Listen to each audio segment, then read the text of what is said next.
Hello everybody, welcome. In this video, we are going to talk about how to make sure that you get that 1 p.m. virtual queue pass for Tron Lightcycle Run. It is super hard to get, but we're going to tell you here's the exact guaranteed way to get it in case you didn't get that 7 a.m. virtual queue.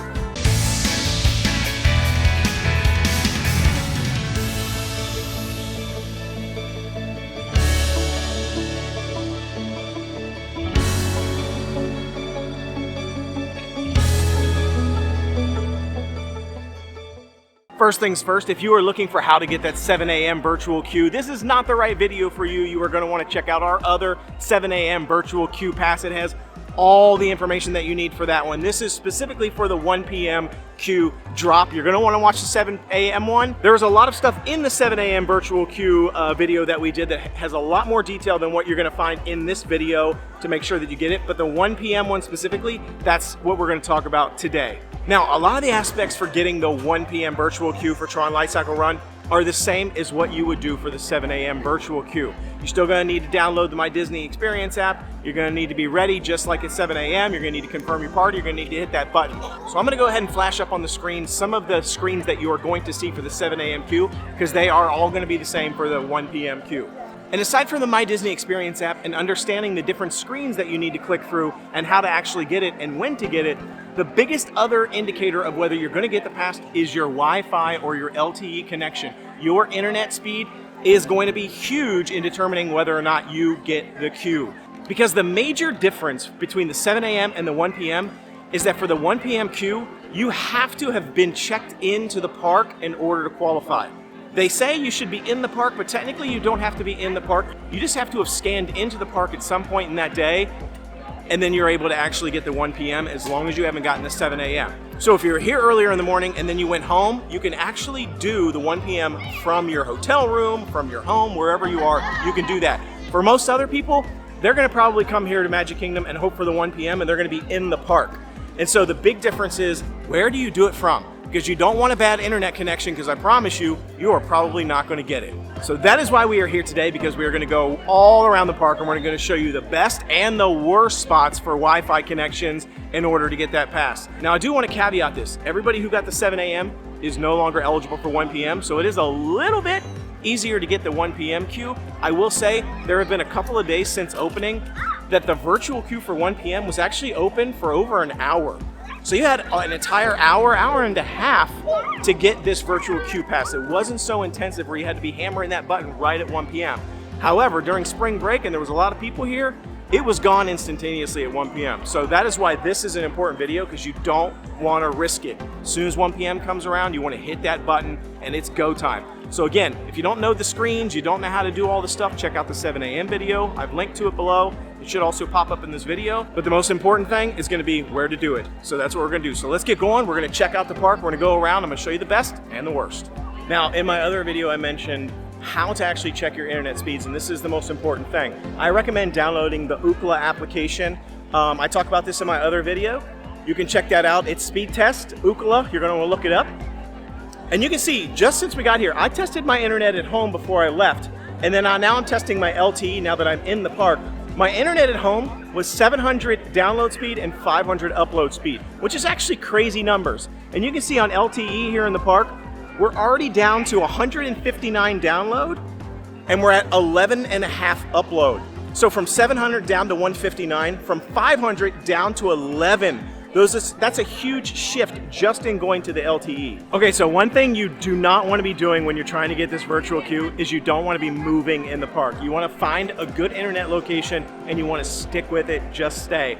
I will tell you, as I've been walking through the park on the Disney Wi-Fi, my connection has gone off and on, off and on. I can't even keep a stable connection as I've been walking. I've walked through Main Street, walked through all around Cinderella Castle.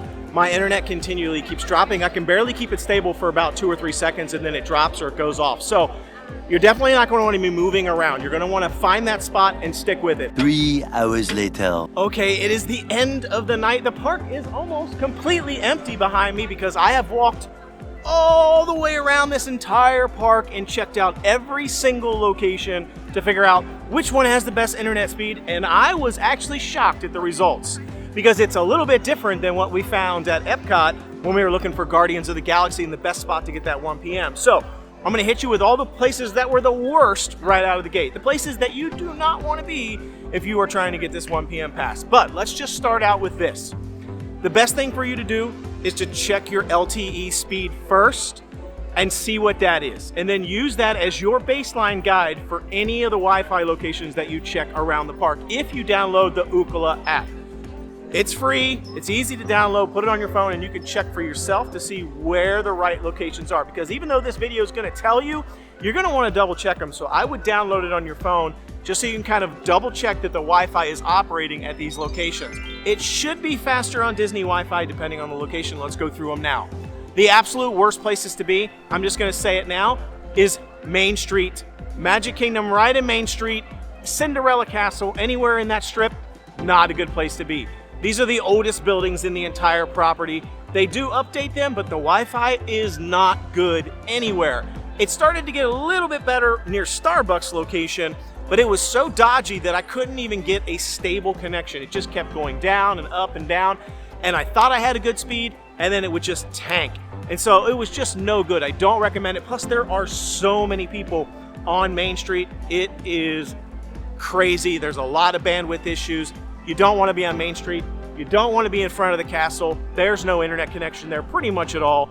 Not good places to be. The other place that you don't want to be is Fantasyland. Everywhere in Fantasyland was terrible. I couldn't find a single good spot anywhere in Fantasyland. The whole entire area had bad internet, very unstable. It just kept going up and down, up and down. Then Frontierland, not a good location. Adventureland, not a good location except for a couple of spots. Let's talk about Adventureland first. Sunshine Terrace, where you can get the Dole Whip. Not Aloha Island Dole Whip, but Sunshine Terrace, right when you walk in there, just to the right, as soon as you hit Adventureland.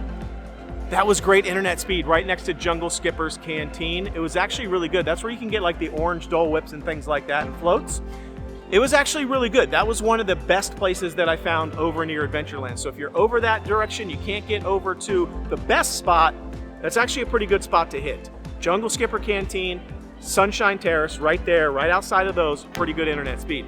In Frontierland, the only place I could find that had good internet speed at all was Pecos Bill. Pecos Bill inside the actual restaurant. The Wi-Fi speed was actually really quite good. And it was pretty stable. It wasn't going up or down. It was just kind of hanging out where it was. I checked it a few times and it was pretty good. But as soon as you walked out of Pecos Bill and went over towards Big Thunder Mountain, no good. You don't want to be Big Thunder Mountain. That was not good at all. That was one of the worst locations of any of the places in the park. Frontierland, over there way in the corner, not good.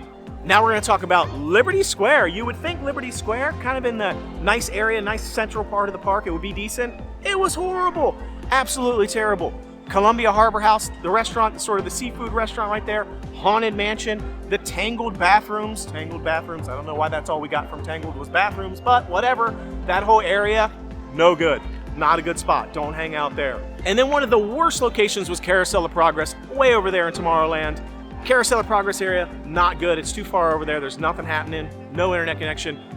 Another bad location is the dessert party area, Tomorrowland Terrace, right there to the right off of Main Street on your way over to Tomorrowland.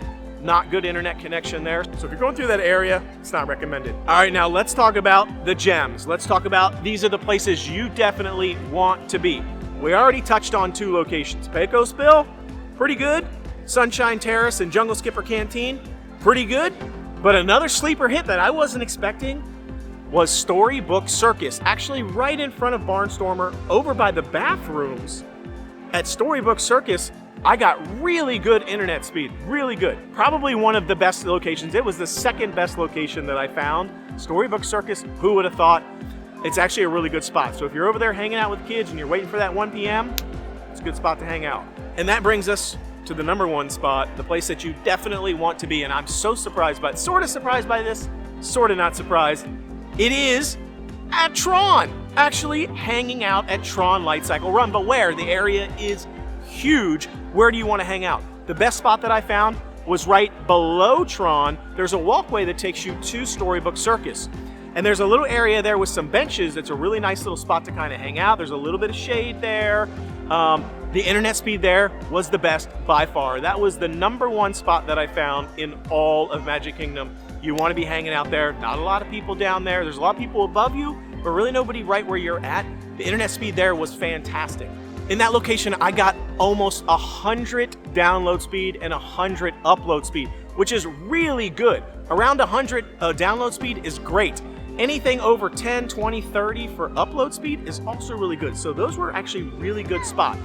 And then the honorable mention, which really is part of the same area, and that was the Tomorrowland Launch Depot, which is the old power and light store. It was the store that was connected to Space Mountain. That's sort of the exit. So right between Space Mountain and Tron Lightcycle Run, the store there, Tomorrowland Launch Depot, that place had pretty good internet speed, plus it's air conditioned in there. It's a good spot to hang out, but it wasn't quite as good as being right up on Tron. So also I went up the ramp of Tron, anywhere up there near the bathrooms, internet was great there too.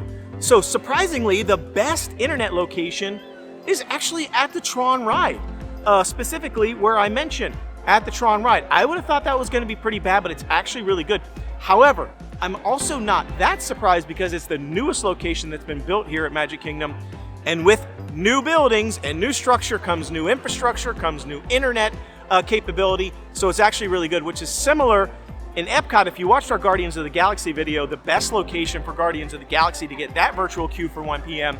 was actually at the Creation Shop, which was, again, a brand new building with fantastic internet and Club Cool right there in the middle of Epcot. That was the best location there. So again, it was a new building, same thing, Tron, completely new area, new building. That's the best internet. So there you have it. Those are the locations. The worst places to be, don't be on Main Street. I'm telling you, don't be in front of the castle. That's a no good.